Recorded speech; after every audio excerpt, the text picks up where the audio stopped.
Olá, tudo bem? Meu nome é Dayana, estou aqui para apresentar o meu trabalho intitulado Como a influência de filitos no comportamento térmico em situação de incêndio de geopolímeros monocomponente, estudo em pasta. A orientadora desse trabalho é a professora Sebastiana e a orientadora é a professora Rose. A minha pesquisa está organizada da seguinte forma. Primeiro eu vou apresentar para vocês uma contextualização, em sequência a justificativa da pesquisa, os objetivos que a gente espera atingir, a revisão bibliográfica que foi feita para sustentar a pesquisa, os materiais e métodos propostos, o cronograma que a gente tem seguido e pretende continuar seguindo para as atividades e os resultados que a gente já tem até o momento. Para a gente conseguir compreender os geopolímeros, é preciso a gente entender que os geopolímeros eles são parte de um grupo de materiais que são ativados alcalinamente. O que é a ativação alcalina? A ativação alcalina é um processo químico capaz de transformar estruturas vítreas parcial ou totalmente amorfas em um composto cimentante compacto. Quando a gente trabalha com materiais precursores, então materiais fontes que têm uma relação molar entre o óxido de cálcio e de silício superior a 1, esse material é considerado um cimento alcali-ativado. Quando essa relação é menor do que 1, esse material é considerado um geopolímero, que é o foco desse trabalho. Os geopolímeros eles são materiais amigáveis ambientalmente, com grandes possibilidades de emprego na construção civil, por apresentarem características mecânicas bastante relevantes e características antifogo, baixa condutividade térmica, não serem explosíveis e serem estáveis até aproximadamente 1250 graus Celsius. Para a gente produzir geopolímeros, a gente tem dois métodos distintos. Um método bicomponente, que na literatura internacional vai estar referenciado como two-part, e um método monocomponente, que é referenciado como one-part ou just add water. Essa nomenclatura que nós estamos usando, bicomponente e monocomponente, é uma tradução da literatura internacional, uma vez que não tem um termo consolidado em português para o método de produção. Como é que funciona esses métodos de produção de geopolímero? Então, o primeiro método de síntese, o bicomponente, ele é composto por duas fases, por isso o nome two parts, né? Então, eu tenho uma parte sólida, que seria o metacaolina, as cinzas volantes, ou qualquer outra fonte que eu for utilizar de sílica e alumina, e uma outra parte que seria líquida, que seria a solução ativadora. Essa solução ativadora, ela precisa ser um meio bastante alcalino, e normalmente a gente utiliza soluções de hidróxido de sódio, hidróxido de potássio, silicato de sódio, silicato de potássio, ou mesmo soluções mistas de hidróxido e de silicato de potássio. Como é que é a produção, então? Então, eu tenho esse material, o hidróxido, normalmente a gente adquire ele em lentilhas, eu produzo a solução, é uma solução que vai liberar bastante energia, é um processo bastante exotérmico, então eu deixo essa solução estabilizar por aproximadamente 24 horas.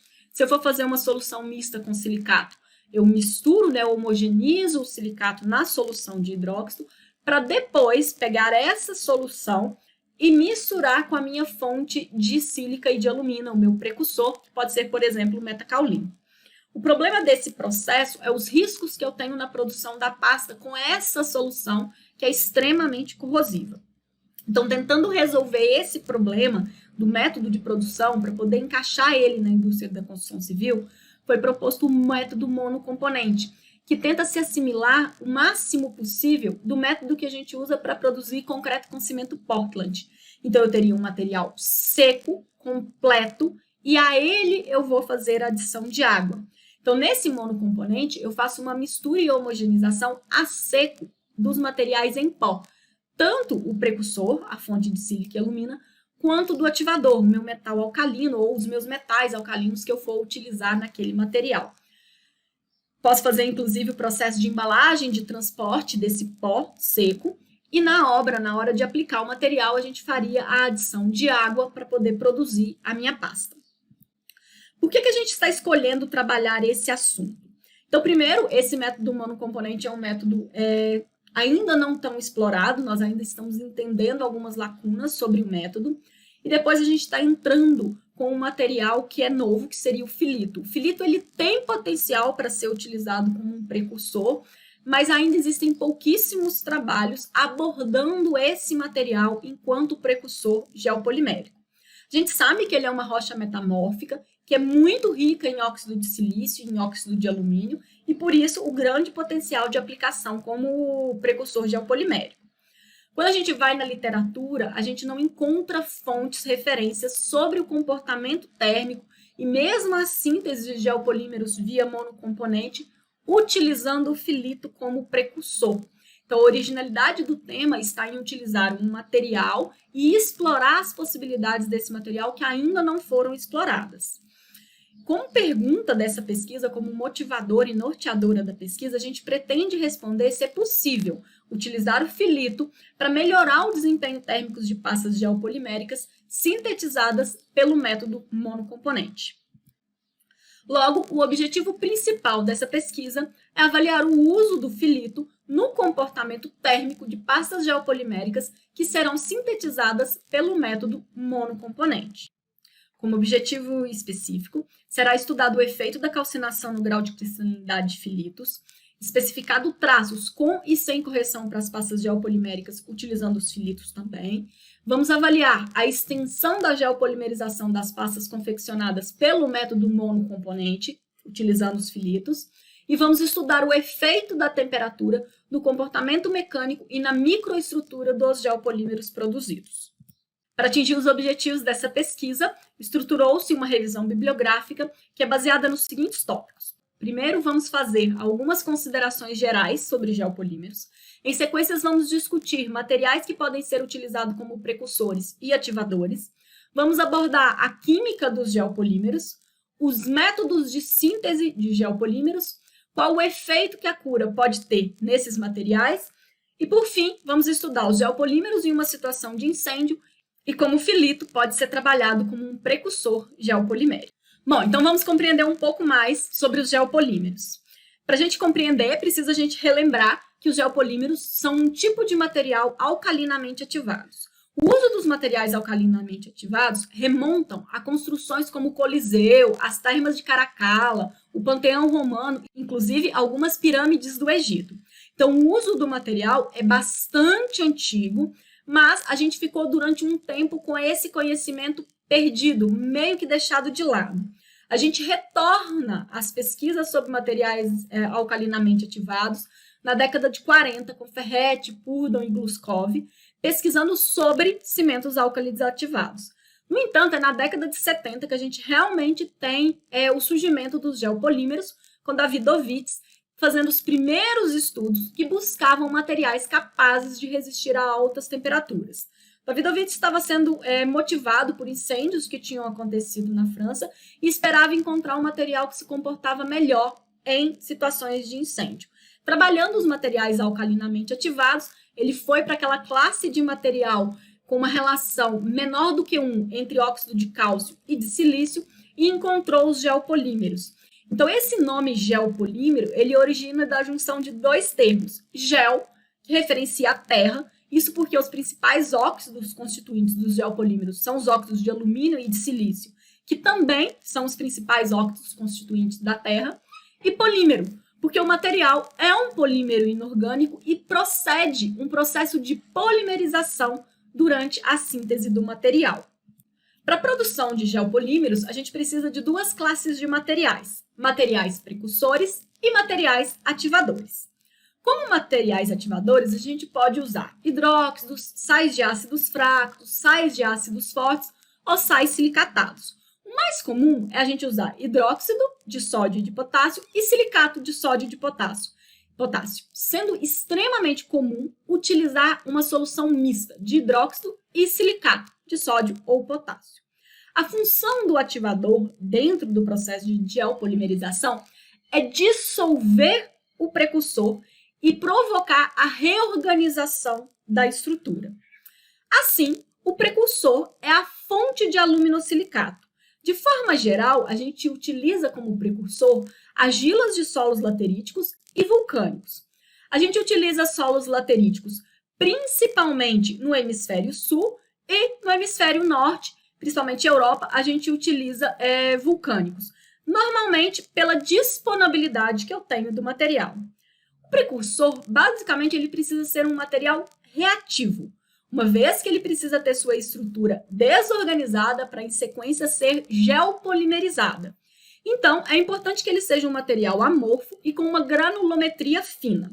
Assim, a produção de geopolímero se dá pela junção entre um precursor rico em óxido de alumínio e de silício, um metal alcalino, e isso leva à desorganização da minha fonte de alumina, essa dissolução, e essa reprecipitação acontece na forma do gel, principalmente o gel NaSH, que é o principal constituinte dos geopolímeros.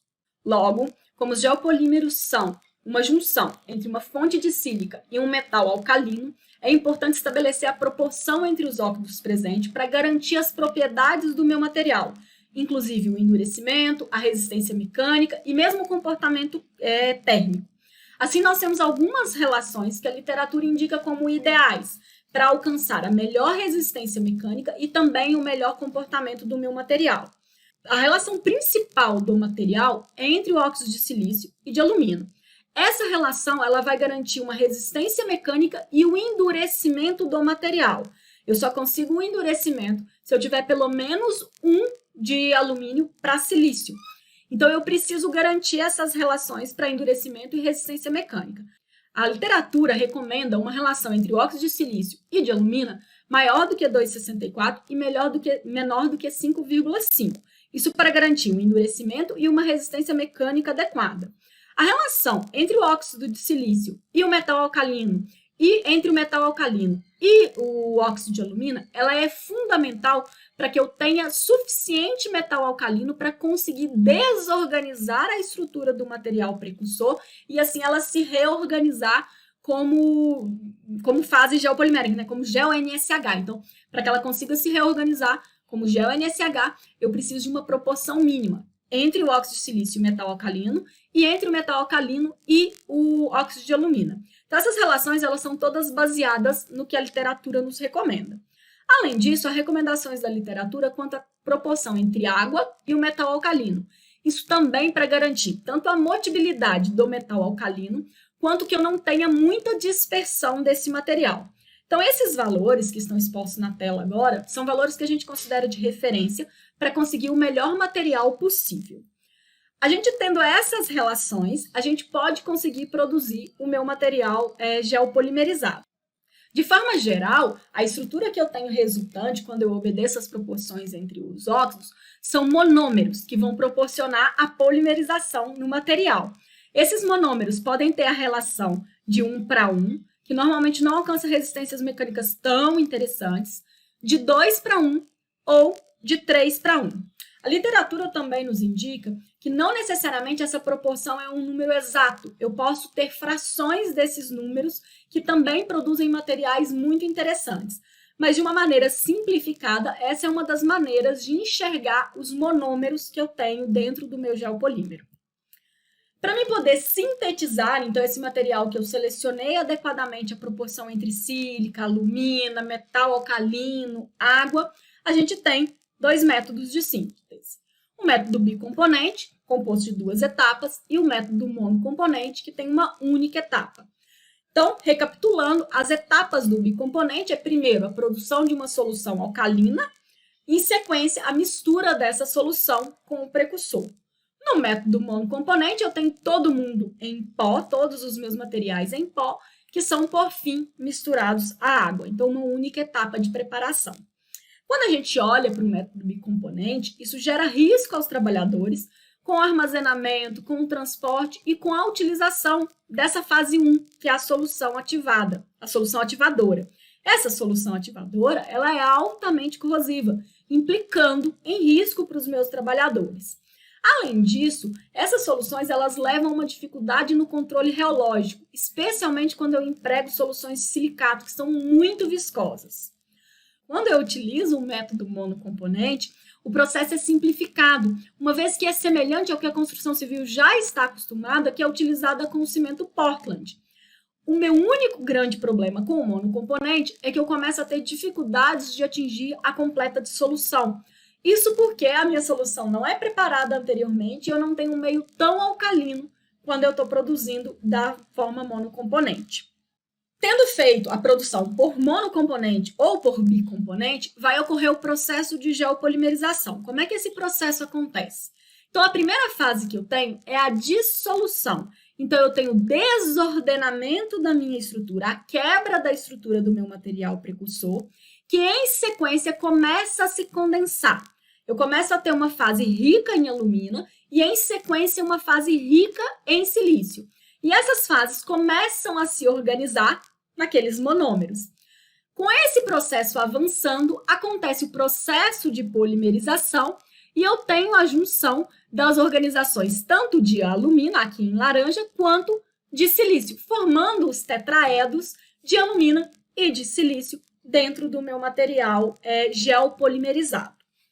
O produto principal, então, essa estrutura que eu tenho aqui, é o gel NaSH, que é um precursor zeolítico. Se a gente tivesse mais tempo, mais temperatura, a gente teria a produção de uma zeólita. Só que como o processo ele é interrompido no processo e eu não tenho meio de pressão suficiente, eu acabo com esse gel NaSH, que basicamente é contornado por tetraedros de silício, de alumina, e os vazios são preenchidos com o meu metal alcalino. Então, ele entra nos gaps que eu tiver na minha estrutura. Esse material tendo sido sintetizado, a gente pode submeter ele a diferentes tipos de cura. Obviamente, a cura tem um impacto direto na resistência que eu vou ter do material e na porosidade desse. A primeira opção que a gente poderia imaginar é semelhante ao geopolímero, a cura submersa. O problema da cura submersa é que ela leva à lixiviação da solução. Com isso, eu fico com um ambiente menos alcalino e a minha estrutura fica bem mais frágil. Se eu deixar meu material para curar em condições ambientais, eu acabo levando a fissuras, porque eu perco muita umidade para a atmosfera e o meu material endurece muito rápido. Então, quando a água tenta sair, eu acabo causando fissuras na minha estrutura. De forma geral, a literatura encontra como cura mais efetiva entre 30 e 90 graus, de preferência em ambiente controlado, em ambiente vedado. Então, a maneira simples para nós que vivemos em um país tropical é envolver os corpos de prova com um material que não deixe a água escapar, que não tenha tanta troca com o ambiente, e eu consigo muitas das vezes, em temperatura ambiente, fazer essa cura. O tempo de cura normalmente leva de 2 a 5 horas. O tempo de cura ele pode ser influenciado por outros óxidos. Por exemplo, o óxido de ferro ele faz com que esse tempo de cura seja prolongado em até 12 horas. Mas, de forma geral, um geopolímero tradicional tem a cura entre 2 a 5 horas, quando ele atinge aproximadamente 70% da resistência final. Como é que é o comportamento desse material depois de endurecido em uma situação de incêndio? Então, como vocês devem lembrar da estrutura do meu material, o gel NaSH, ele é uma estrutura tridimensional nanoporosa. Isso faz com que eu consiga ter um comportamento térmico bastante interessante. O material é bastante resistente a temperaturas. Além disso, o aumento da temperatura faz com que eu tenha mais polimerização e que a sinterização aconteça mais. Então, muitas das vezes eu consigo, inclusive, ganho de resistência ao elevar a temperatura. Assim, a gente pode dividir o comportamento em situação de incêndio de geopolímeros tradicionais em 6 regiões. A primeira é quando eu perco a água, e aí eu acabo tendo o comportamento de retração, aproximadamente acima dos 100 graus isso começa a acontecer. De 100 a 300 graus, eu tenho colapso de alguns poros pela retração inicial e essa perda de água que aconteceu. De 300 a 550, a retração é muito lenta e ela acontece por causa da desidroxilação, que vai vir com uma relativa estabilidade térmica. Então, de 300 a 550, é muito lento o processo e ele é quase estável. De 550 a 650, acontece o processo que eu falei. O aumento da temperatura leva a mais polimerização e a sinterização é agilizada. Então, eu começo a ter uma densificação da estrutura. É muito comum, nessa faixa de temperatura, ganho de resistência no meu material. Por fim, de 650 a 800, acontece retração ou expansão rápida, isso dependendo da proporção entre sílica e alumina, e essa retração rápida, aí sim, eu começo a ter perda significativa de resistência. Acima dos 800, eu começo o derretimento do meu material e a perda completa da minha estrutura. De forma geral, é um material que tem um ótimo comportamento térmico até elevadas temperaturas. A ideia desse trabalho, então, é analisar o filito como precursor geopolimérico. Dentro da literatura, nós temos indicação que pelo menos 40% do material é suscetível ao ataque alcalino. Isso significa que pelo menos 40% do material pode ser geopolimerizado. Os outros 50% do material são capazes de agir como filler e são principalmente quartzo. Então, eu conseguiria empregar o material para geopolimerização. Filito, então, é uma rocha metasedimentar metamórfica, muito rica em óxido de alumínio e de silícia, essencialmente composto por filisilicatos como quartzo, muscovita e caulinita. Então, a caulinita, por exemplo, ela é extremamente suscetível à ativação alcalina e o quartzo poderia funcionar como material filler. A textura do material é bastante sedosa, é um material bastante fino e as cores variam entre o cinza, branco e rosa. Nessa pesquisa, a gente está usando uma amostra cedida pela Anex Mineração, da região metropolitana de Belo Horizonte, que é o que a gente chama aqui de filito cinza, essa imagem é dele, e o material cedido pela Protolog Liga 10, do Triângulo Mineiro, que é o que a gente está chamando de filito rosa aqui nessa pesquisa. O que a gente encontra quando a gente olha para a literatura sobre geopolímeros? Então, a gente tem muito poucos estudos desenvolvidos sobre geopolímeros. A gente tem um trabalho preliminar do pessoal da região sudeste do Pará sobre geopolímeros, mas é um trabalho bastante incipiente ainda está em processo de desenvolvimento. A gente tem a dissertação de Mello, 2011, Liz, que fala sobre a síntese e caracterização de geopolímeros contendo filito. Esse trabalho é um trabalho bastante relevante, bastante completo. Inclusive, dele resultou o material publicado na Materials Research e também na Revista Militar de Ciência e Tecnologia. A gente tem também um trabalho de Peralta Sanches, na Universidade Federal de Ouro Preto, falando da viabilidade de materiais de baixo valor econômico do quadrilátero ferrífero na fabricação de materiais cerâmicos, onde há uma clara indicação do filito como um material precursor, e também um trabalho apresentado, também daquele grupo de pesquisa do Sudeste Pará, um trabalho apresentado no 21º Congresso Brasileiro de Engenharia e Ciência dos Materiais, sobre o uso do filito e do caulin em geopolímeros. De forma geral, há uma lacuna muito grande na bibliografia sobre o comportamento do filito, mesmo como um precursor geopolimérico.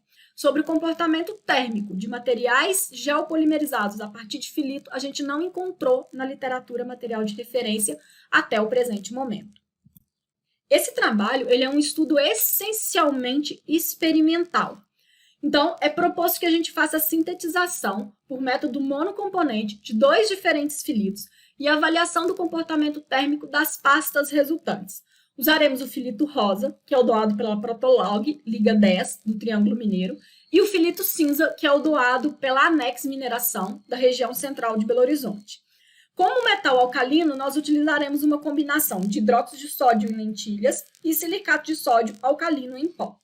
Todos os ensaios propostos serão realizados na UFOP, na UFMG, na UENG e no Centro Universitário UNA, Campus Bom Despacho e Divinópolis.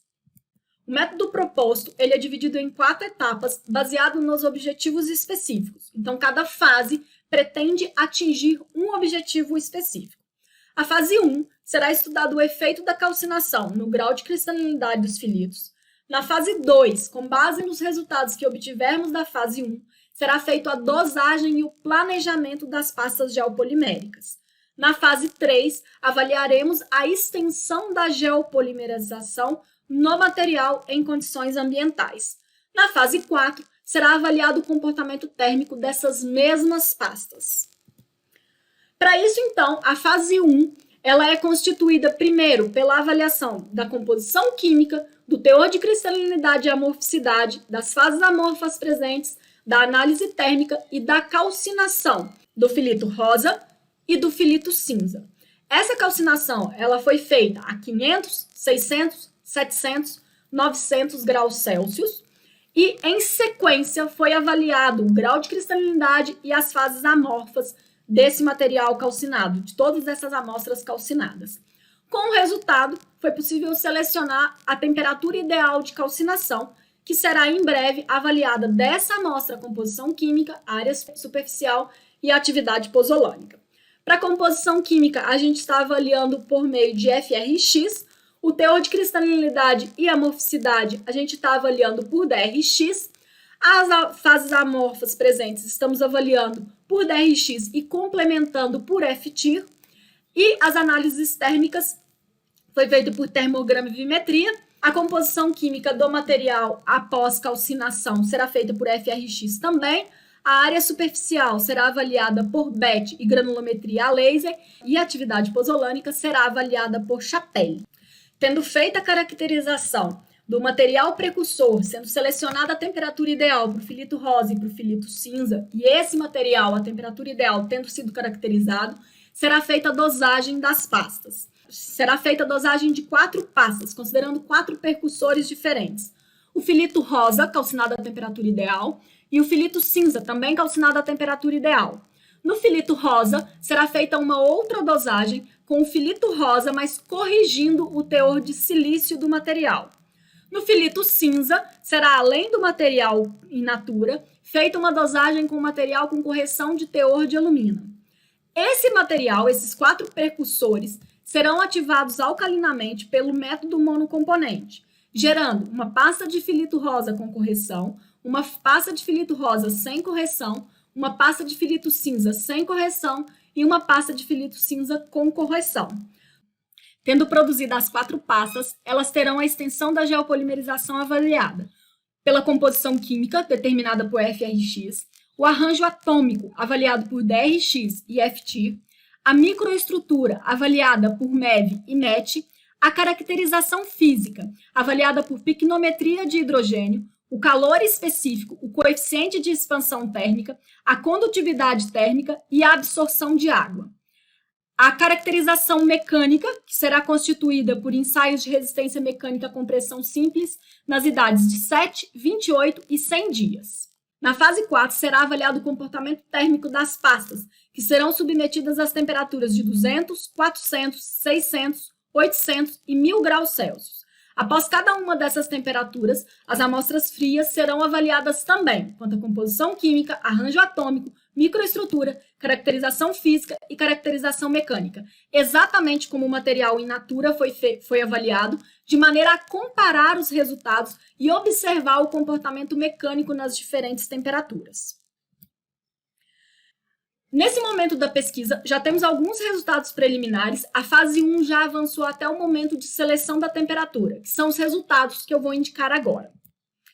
Então, já foi feito o FRX, a caracterização química dos filitos in natura, e a gente pode classificar o filito rosa, o filito FR, como um aluminosilicato hidratado de ferro, com relação de sílica para alumina de 6,44. Se a gente retomar as relações entre sílica e alumina, a gente vai relembrar que essa relação está muito alta. Por isso, a importância da gente fazer correção com o aumento do teor de alumina. Além disso, o filito rosa é um material com alto teor de ferro. Isso indica que a gente pode ter problemas no processo de endurecimento, uma vez que o óxido de ferro é responsável pelo retardamento do processo de endurecimento.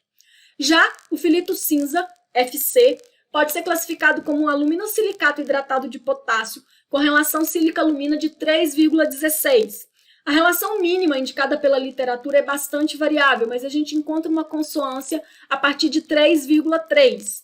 Assim, há uma importância de testar uma correção com aumento de sílica. Pode ser que o material com 3,6 dê bons resultados, mas nesse trabalho será feita inclusive uma comparação entre o material sem e com correção.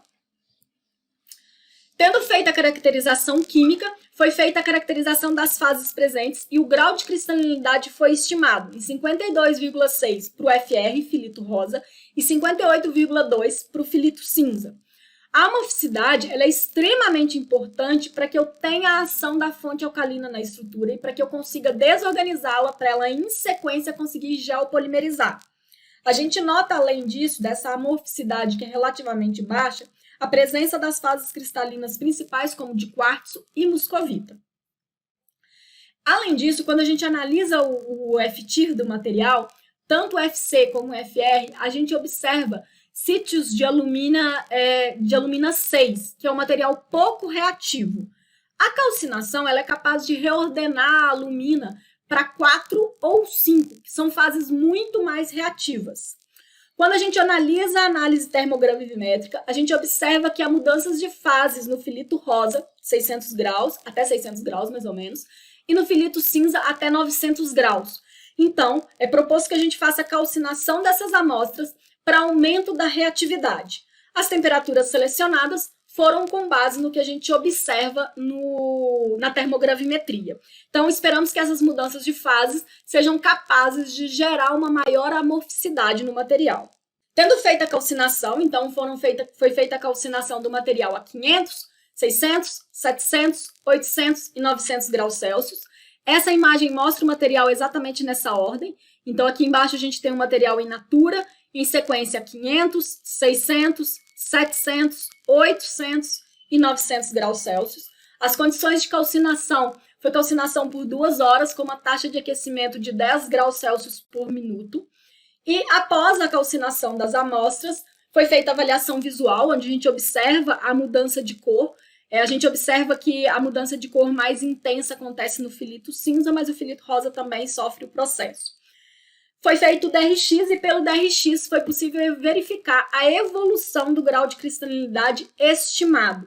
Então, a gente observa a menor cristalinidade para o filito rosa em aproximadamente 500 graus Celsius e no filito cinza, menor cristalinidade em aproximadamente 700 graus Celsius.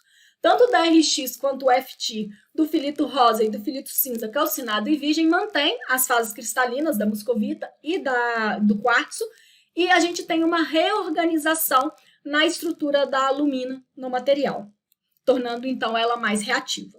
Portanto, já se tem como resultado que é possível aumentar a amorficidade do filito por meio da calcinação. No entanto, não foi possível aumentar tanto essa reatividade. O material ainda é bastante cristalino, o que pode ser necessário complementar o filito com uma fonte mais reativa, como, por exemplo, o metacaolino. Até o presente momento, nós não conseguimos espectros de baixa cristalinidade, ou seja, com elevado conteúdo de frase vítrea na estrutura, que tende a ser mais reativo. Uma das possibilidades de se explorar para aumentar a reatividade é tentar uma granulometria mais fina do material. Bom, as atividades programadas foram executadas segundo o cronograma apresentado. Então, houve o planejamento das atividades em abril de 2018, houve o aproveitamento dos créditos cursados no programa de mestrado, também em abril de 2018, a obtenção de materiais necessários à pesquisa em abril e maio de 2018, houve a participação em 2 simpósios da Rede Mate, um como ouvinte, em maio de 2018, e um apresentando a proposta da pesquisa em julho de 2019. Teríamos outro previsto, mas ele ainda não ocorreu por causa do coronavírus. A revisão bibliográfica segue sendo feita desde abril de 2018, quando foi apresentada a proposta de pesquisa e desenvolvida, sim. Então, ela tem sido feita até o presente momento. Foi feito ensaios preliminares para dominar o método de moldagem monocomponente entre os meses de junho, julho e agosto de 2018. A fase 1 da pesquisa foi desenvolvida entre os meses de maio e junho de 2019, e alguns ensaios complementares foram feitos em novembro e dezembro de 2019 também. As disciplinas obrigatórias do programa Rede 100 foi cursada no segundo semestre de 2018, a Rede 102 no primeiro semestre de 2019 e a Rede 103 no segundo semestre de 2018. A disciplina Rede 104 seria cursada no primeiro semestre de 2020, ela foi adiada e tem as aulas previstas para acontecer entre agosto e dezembro desse semestre. O estágio de docência foi cursado no primeiro e no segundo semestre de 2018, já está concluído. A qualificação, inicialmente tínhamos previsto fazer ela no mês de março de 2020, em decorrência do corona, acabou sendo adiada, né? Acabou sendo alterada a data e prorrogamos o prazo, sendo apresentado agora, o exame de qualificação. As correções provenientes dessa qualificação serão feitas ainda nesse mês, e a previsão é que, assim que seja possível retornar às atividades de laboratório, sejam realizadas as fases 2, 3 e 4, assim como a escrita desses resultados. Se for possível liberar os laboratórios agora em agosto ou setembro, há previsão da redação definitiva para maio de 2021 e junho de 2021, com a defesa prevista para julho de 2021, assim como correções e a entrega final do material para agosto de 2021. mas a gente depende da liberação dos laboratórios para prosseguir as fases 2, 3 e 4. Gostaria de agradecer imensamente os membros da banca pelo tempo dispensado na minha apresentação. Me coloco à disposição para eventuais dúvidas e espero contribuições para aprimorar a pesquisa. Nosso encontro será na quarta-feira. O link foi enviado juntamente com o link desse vídeo para o e-mail. Muito obrigada, tenham um bom dia.